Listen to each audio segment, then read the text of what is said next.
मनोहर का घर पुराने कब्रिस्तान के पीछे था और उसके घर के छत से वह कब्रिस्तान अच्छे से दिखता था। वह रोज उस कब्रिस्तान को पार करके ही अपने काम पर जाता था। मनोहर के 2 बच्चे थे और दोनों बच्चे बड़े ही शैतान थे। बड़े बेटे का नाम रॉकी और छोटे बेटे का नाम विकी था। एक बार गर्मी की छुट्टियों में रॉकी और विकी की बहन सोनिया भी आई हुई थी। तीनों मिलकर रात के लगभग 12 बजे एक रूम में ट्रूथ और डेयर खेल रहे थे। रॉकी सोनिया से पूछता है कि तुम ट्रूथ लोगी या डेयर। सोनिया डेयर लेती है और पूछी है कि तुम लोग कुछ खतरनाक करने के लिए तो नहीं कहोगे ना। ये हुई ना बात, तो जाओ अब छत पर से घूम करके आओ और छत पर रखे गमले में से फूल तोड़कर लाना होगा, तभी हमें पता चलेगा कि तुम छत पर से आई हो। छत पर से तो कब्रिस्तान दिखता है। नहीं, मैं नहीं जाऊंगी। रॉकी और विकी दोनों सोनिया को छत पर जाने के लिए जबरदस्ती बोलते हैं।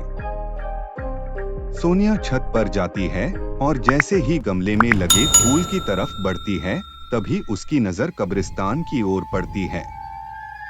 कब्रिस्तान में एक बड़ा सा सूखा पेड़ होता है। वह देखती है कि उस पेड़ पर एक सर कटी हुई उल्टी लाश लटक रही होती है।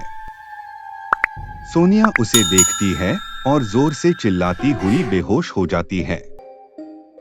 फिर जब सोनिया बहुत देर तक छत पर से नहीं लौटती है, तो रॉकी और विकी दोनों डर जाते हैं और वह छत पर जाकर के देखते हैं तो पाते हैं कि सोनिया बेहोश पड़ी है। वो तुरंत मनोहर को बुलाते हैं और सारी बात बताते हैं और वह छत पर जाकर के देखते हैं तो पाते हैं कि सोनिया बेहोश पड़ी है। वो तुरंत मनोहर को बुलाते हैं और सारी बात बताते हैं। सॉरी डैड, मुझसे गलती हो गई, हम आगे से ऐसा नहीं करेंगे। और फिर कभी दोबारा ऐसा काम किया तो तुम दोनों को उसी कब्रिस्तान में छोड़ आऊंगा। अच्छा सोनिया बेटी, ये बताओ तुमने वहाँ ऐसा क्या देख लिया था कि तुम वही बेहोश हो गई?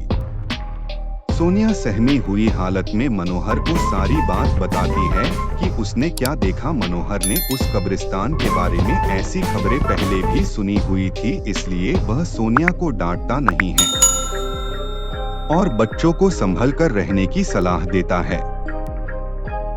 का दिन मनोहर को काम से छुट्टी मिलने में देर हो जाती है और उस दिन उसे ऑटो भी नहीं मिलता है। वह पैदल ही घर की ओर चल पड़ता है। इधर विकी और रॉकी दोनों आपस में बात करते हैं। विकी, तुम्हें क्या लगता है सोनिया ने जो कहा वो सच है? मुझे तो लगता है कि वो सिर्फ बातें बना रही है। वो उसका भ्रम होगा। अरे नहीं भाई, तुमने उसकी हालत देखी नहीं है, एक दिन भी और यहाँ रुकने को तैयार नहीं हुई। मुझे लगता है कि उसने सच में कुछ देखा होगा। चलो हम कब्रिस्तान में जाकर खुद ही देख लेते हैं। अरे भाई, तुम पागल तो नहीं हो गए हो? मुझे अपनी जान बहुत प्यारी है, मैं कहीं नहीं जाऊंगा और तुम भी मत जाओ। विकी के मना करने के बावजूद रॉकी नहीं मानता है और वह अकेले ही कब्रिस्तान की ओर चल देता है। कब्रिस्तान का दरवाजा खोलता है और अंदर चला जाता है। वह उस पेड़ की ओर भी देखता है जिस पर सोनिया को सर कटी हुई उल्टी लाश दिखी थी। रॉकी खड़े होकर उस पेड़ की ओर देखता है, तभी एक अदृश्य हाथ उसके पैरों को पकड़ लेता है। रॉकी डर जाता है और जोरों से चिल्लाने लगता है, बचाओ बचाओ, छोड़ दो मुझे, मुझसे गलती हो गई, मैं फिर कभी यहाँ दोबारा नहीं आऊंगा।